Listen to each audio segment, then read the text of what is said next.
the Wild in a 3-way trade ended up with a 4th round pick. Let's go, baby. Yeah, it almost gives you the vibes of like being in a 3-way, but you were really just there to hold the camera. You were just the cuck of the group. But no, I mean, he just nodded. I mean, in fairness though, like so many people are getting so upset about this. Like, why wouldn't you keep Ryan O'Reilly? Well, guess what? The trade was dictated on the fact that wait. Why wouldn't you keep Riley? Like, what? What? I mean, it'd be kind of fun. No, but like that's not what this was about at all. It was the Wild were getting something out of assisting in the move. It wasn't about them getting Ryan O'Reilly at all. Can you imagine, like, in a world where this isn't all preordained and signed off on? There's probably already like legal ties saying, like, if we trade him to you, the understanding is that you're trading him to Toronto for this. Can you imagine the Wild being like, oh yeah, no, we're just going to trade him to someone else now, and they're going to pay us way more for him? I've been watching so much Survivor recently that I'm like, that is such like a Survivor. Think about it though, man. So like, okay, let's say hypothetically, the Wild are like, yeah, fuck you guys. We just got O'Reilly for like nothing. We're going to retain half his salary, and we're going to ship him off to Boston. And Boston probably gives you more. A first and a couple other things for him. Like that. That would be such a funny world. That's GM of the year worthy for Billy Guerin. Like if he pulled that off, GM of the year. That's like 7D chess right there. That's like I said, that's a movie you'd see in Survivor. Man. But I like the idea of what's happening here, right? Especially Ryan O'Reilly was such a unique player in this sense because, yes, like when you talk about the actual cap hit, like it doesn't really do a whole lot to what the Wild have because they're only holding 25% of it, but actual dollars, he's only making $1 million this year. So when you accelerate it, right, you actually prorate, okay, we're like 75% of the way into the year, maybe call it 2/3, and they're only keeping 25% of the 1/3 that's left. It's like, it's not $74,000 for, rich old Mr. Leopold to get a 4th round pick. Everyone's like, oh, you're trading Josh Pilar. He was a 4th round pick. Like, yeah, they're not signing him after this year. So like, sure, you can say that it's a 4th for a 4th, but really it's a player that you're not keeping. Yeah. So it's another dart throw. And like some people are like, oh, a 4th, that's like a bag of pucks. The others are like, that's Kirill Kaprizov. You could have gotten him in the 4th. Like that, it's somewhere in the middle, more than likely, but it's loading up. It's more ammo, and it's probably, once the Wild are out of the, salary cap hell from the buyouts, you're probably just throwing that in as a fluff piece to like add to another trade. So I got no problem with the move. I'm really interested to see how much more they decide to broker trades like this. And I would think, depending on the caliber of player and how much money's actually involved, maybe you can get a little bit more than a 4th next time. But in this one being such a low dollar move, very unimpactful, and like everyone's like, oh, why would you help the Blues? Well, guess what? The Blues were actually kind of playing okay. You're stopping them from catching you in the playoff race. Yeah, because they're out of it now.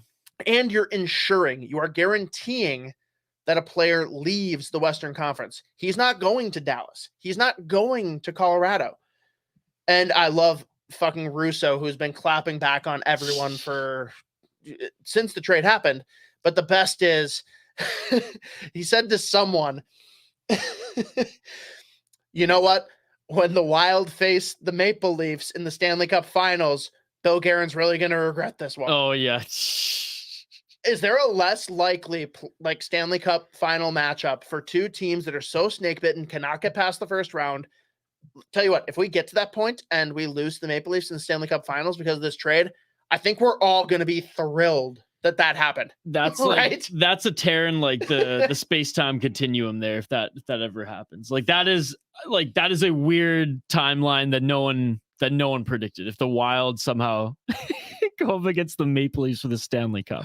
Now, Isha, your turn to talk about your obvious reasons for not being a fan of this. Well, I mean, I hate the Maple Leafs, so it's anything that really helps the Maple Leafs, I'm not happy with. Yeah, I mean, I'm not even going to praise. Well, that was pretty like soft. I thought you were going to be way more heated and animated than that. I'm not even going to praise Dubas for this one. Like it really fucking sucks that this is probably really going to help them. Now, has it addressed their biggest need, which is defense, in my opinion? I don't know if I agree. I think depth scoring is what they need, and this addresses that tenfold. But yes, I do think defense needs to be addressed. Yeah. I think that was their biggest need. Now, yeah, depth scoring was a need 100%. This is going to help them. A healthy goalie would be great. Yeah. Healthy goalie would be good, yes. It's Matt a good Murray's move. healthy, he will fucking dominate. Is it going all in? No. It is 100% addressing a spot on the roster that they need. Ryan O'Reilly's 32 years old. He's in his prime right now. He's a not fucking unit. He is not slowing down anytime soon, and this is a great move for the Maple Leafs going into the playoffs. Now, I hope that Matthews leaves them. Actually, I know that Matthews is going to leave them. I just hope Nice follows him. And he's going to go to Arizona, and the Leafs are going to be stuck with a Ryan O'Reilly instead. How much do you think that the Leafs are going to pay him when his contract's up next year? Matthews? No, O'Reilly. I think he's gone. Oh, so you don't think Maple Leafs? I no fucking way he stays. I somehow unless he's okay going the Giordano path. I'm thinking they somehow keep him because they might be scared that Matthews is gone, and they need something there. They can't afford him. They need to trim something else from the roster then. And granted, I probably got to check their cap friendly. Maybe they got a couple of contracts that are falling off, whatever. Unless there's money, he's not going to stay there for cheap. He's got one more okay ticket to sign. He's not going to forego that to stay there. To stay with the Maple Leafs? I don't think so, personally. Maybe not. But I think the biggest thing for me in this, who is the biggest loser in this trade? And that's a good question. To be not to be misleading, it doesn't have to be one of these three teams. It doesn't even have to be a team. Think of something that exists not in the US and only in Canada. Something that exists not in the US and only in Canada? Something that you talk about quite a bit. Other than... It ain't Quick Trip. I was going to say, other than the dollar? It ain't Quick Trip. Oh, Tim Hortons. Tim Hortons. Oh my God. Tim Hortons is on watch. They're on the hot seat. Tim Hortons' insurance rate just went through the fucking roof. Thank you for bringing this up because I didn't even know you knew about this. But who doesn't know about this? I don't know. There's some people who don't. All right, sorry. For those that don't know, Isha, you take it away. The Ryan O'Reilly lore over in Buffalo. So there may or may not have. There certainly may have been a time where Ryan O'Reilly may have had too much to drink, and he may have crashed into a fucking Tim Hortons. The most fucking Canadian thing I've ever heard, except for like, oh yeah, this guy died the other day. Gretzky ran over him while he was tapping the maple tree. Eh? Oh my goodness. I will never forget. I was listening to the Habs Nightly podcast. Shout out Bayou Benders on the Habs Nightly podcast and Mason Dixon. And Mason was like talking about like the NHL awards. And they're like, you're going to give Ryan O'Reilly an award? This guy crashed his car drunk through a fucking Tim Hortons. And I was just killing myself laughing at the way he said that. Oh, I mean, my God, I'm sorry, dude. So Danny funny. Heatley won awards and he did worse things with a car. So call a spade a spade. That is true. That is true. But man, for me, the one thing that like, I get the trade. It makes sense, but I understand fans being disappointed that now a big rival in the division has loaded up. They now have 3 first-round picks in a fucking loaded draft this year. We just helped them do it.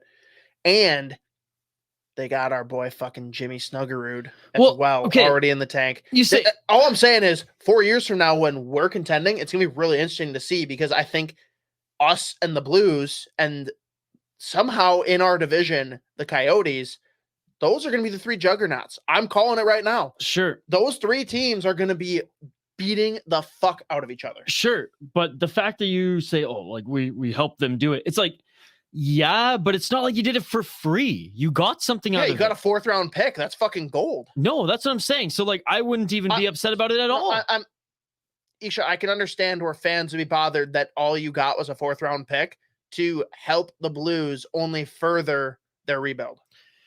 look, I'm not saying I agree. I understand it. no rebuild is necessarily perfect. No rebuild goes the way that you plan. I would say it. Pittsburgh's rebuild is pretty fucking perfect. It's not. It's not like.